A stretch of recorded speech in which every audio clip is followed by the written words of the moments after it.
Hey, how's it going, everyone? Welcome back to another episode of the Midnight Showing. My name is Eve. I'm your host.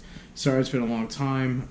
Last movie I covered was Taken for its 10th anniversary, which was a video I made literally a few days before that whole Liam Neeson controversy. So I'm back doing another 10th anniversary, and today we're doing Watchmen, which came out 10 years ago today, March 6, 2009. This is Zack Snyder's third movie. I think it's his best movie. This is the third Zack Snyder movie I ran on film. This is the first Zack Snyder movie I ran on IMAX film. But it wasn't shot on 1570. It was just an IMAX DMR blown up, but it printed on IMAX film prints. And this is also the last Zack Snyder movie I ran on film. So, this came out 10 years ago. I remember, reading about it, and somehow they announced that they filmed it out of nowhere, and it was ready to go. And then Dark Knight came out, and there was a teaser trailer of Watchmen attached to Prince of Dark Knight. And I still have the information here. I've shown this before for my first episode, talking about the 10th anniversary of Dark Knight. But as you can see here, this is the piece of paper that came with Dark Knight, and these are the trailers that I guess came in the can. As you can see, Watchmen number 1 is there, 2 minutes and 24 seconds, and then I had to program it. Dark Knight, not showing there. So it's a great trailer. The music by Smashing Pumpkins, and I kept this. This is a scope trailer for Watchmen. Trailer number 2 has the R rating. Warner Brothers, pretty cool. Never used. And this trailer, check this out, was programmed on Underworld.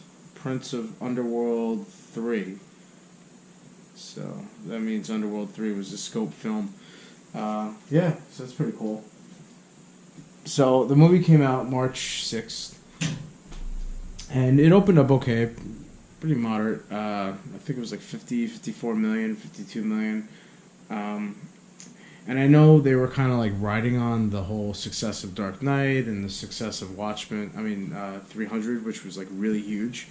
300 was like a big sleeper hit. Just came out of nowhere. March seems to be like an ideal date for Zack Snyder. Almost all of his movies come out in March, with the exception of Justice League and Man of Steel. But everything else comes out in March. Dawn of the Dead was the first one, and then so on and so on. I think his birthday is in March or something like that. So some filmmakers kind of like do that. Like Chris Nolan does a lot of July releases for his stuff. And the movie did all right. Nothing too crazy. It was big for one weekend, and I think a couple weeks after that, it just kind of slowly started disappearing. A lot of people, I guess, didn't catch on to it as well. It's a really long movie. It's pretty dark and depressing, but visually it's great.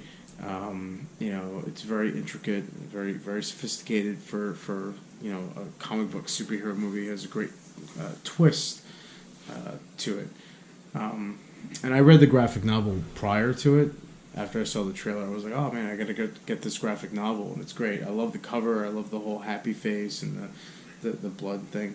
But yeah, I enjoyed it. It's definitely his best movie.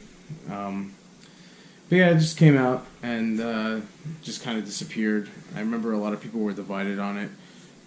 I ran this 35 millimeter. I built up prints for this at my old theater because right at this point in time I was currently full time at the IMAX theater.